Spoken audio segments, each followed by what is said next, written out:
বিসমিল্লাহির রহমানির রহিম। দেশ গড়ার পরিকল্পনা, এই অনুষ্ঠানের সম্মানিত সভাপতি জনাব রুহুল কবির রিজভী, মঞ্চে উপস্থিত জয়েন্ট সেক্রেটারি সোহেল সহ আমার সামনে উপস্থিত আলোচকবৃন্দ এবং ছাত্র দলের প্রিয় ভাই ও বোনেরা, আসসালামু আলাইকুম।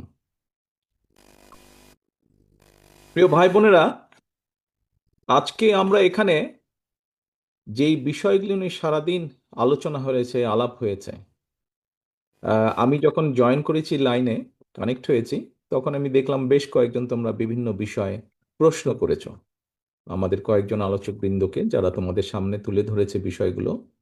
তোমরা বিভিন্ন তোমাদের মনের মধ্যে যে প্রশ্ন আছে সেই প্রশ্নগুলো তাদের সামনে তোমরা তুলে ধরেছো। প্রশ্ন থাকাটাই স্বাভাবিক। আমাদের অনুষ্ঠানটার নাম আমরা আজকে কি দিয়েছি?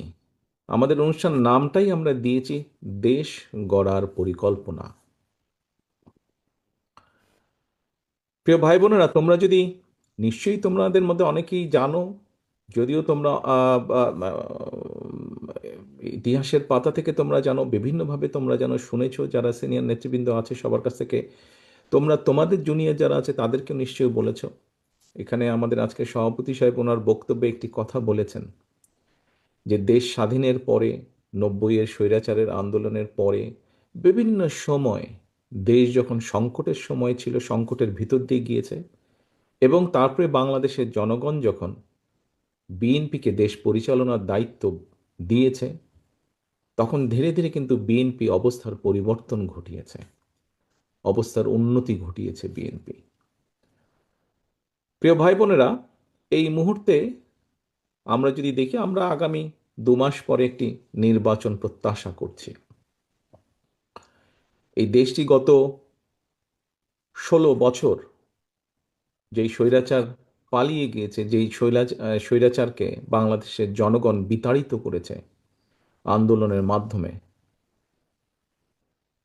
সেই স্বৈরাচার এই দেশের প্রত্যেকটি ক্ষেত্রকে কিভাবে ধ্বংস করে দিয়ে গিয়েছে, এটি আমরা জীবনের পরতে পরতে অনুভব করতে পারি। কিভাবে দেশের অর্থনৈতিক ব্যবস্থা ভেঙে দিয়ে গিয়েছে, কিভাবে দেশের আইন শৃঙ্খলা ভেঙে দিয়ে গিয়েছে, কিভাবে দেশের শিক্ষা ব্যবস্থাকে ধ্বংস করে দিয়ে গিয়েছে, কিভাবে দেশের স্বাস্থ্য ব্যবস্থাকে ধ্বংস করে দিয়ে গেছে, কিভাবে দেশের প্রাকৃতিক অবস্থাগুলোকে, নদী নালা খাল বিল বন জঙ্গলকে ধ্বংস করে দিয়ে গিয়েছে, কিভাবে দেশের কৃষি, যেটাই বলি না কেন, সব কিছুকে যেভাবে ধ্বংস করে দিয়ে গিয়েছে, এর ভুক্তভোগী কিন্তু এই দেশের মানুষ। এখন একটি রাজনৈতিক দল হিসাবে এবং এই মুহূর্ত পর্যন্ত আত্মবিশ্বাসের সঙ্গে আমরা বলতে পারি বাংলাদেশের জনপ্রিয় রাজনৈতিক দল হিসাবে বিএনপির দায়িত্ব হচ্ছে দেশকে সঠিকভাবে পরিচালনা করা। দেশের মানুষ যখন বিএনপিকে দেশের দায়িত্ব পরিচালনার দায়িত্ব দেবে, প্রিয় ভাই বোনেরা, যেদিন স্বৈরাচার পালিয়ে যায়, আমাকে মহাসচিব সাহেব তখন ফোন করলেন। ফোন করে বললেন যে জাতীয় সরকার গঠিত করলে ভালো হয় কিনা, অথবা আমরা জাতীয় সরকারে যাব কিনা। তখন বিভিন্ন রকম একটা হেফাজত কন্ডিশন। আমি তখন বলেছিলাম যে আমরা জনগণের রায় মাথা পেতে নেব, আমরা জনগণের কাছে যাব, আমরা জনগণ যে সিদ্ধান্ত দিবে তাই আমরা মাথা পেতে নেব। কাজেই আমি সেই মুহূর্তে মনে করেছিলাম যে জাতীয় সরকারে আমরা যাব না। আমাদের লক্ষ্য, আমাদের উদ্দেশ্য সব কিছু নিয়ে আমরা জনগণের সামনে দাঁড়াবো। আমরা স্লোগানে বলি যে জনগণই আমাদের সকল ক্ষমতার, রাজনৈতিক ক্ষমতার উৎস। কাজেই জনগণই যদি আমাদের রাজনৈতিক ক্ষমতার উৎস হয়ে থাকে, তাহলে কেন আমরা জনগণের সামনে গিয়ে দাঁড়াবো না? আমাদের লক্ষ্য বলবো দেশকে নিয়ে, জনগণকে নিয়ে, আমাদের উদ্দেশ্য বলবো দেশকে নিয়ে, জনগণকে নিয়ে, এবং জনগণ যে সিদ্ধান্ত দেবে আমরা মাথা পেতে সে সিদ্ধান্ত নিব।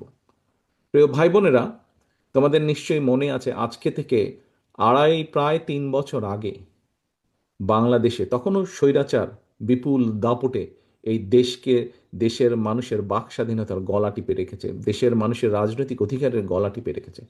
কিন্তু সেই রক্তচক্ষুকে উপেক্ষা করে আমরা দেশের মানুষের সামনে সংস্কার প্রস্তাব দিয়েছিলাম, যেটি 31 দফা হিসাবে পরিচিত সকলের কাছে, তাই নয়? মনে আছে নিশ্চয়ই তোমাদের।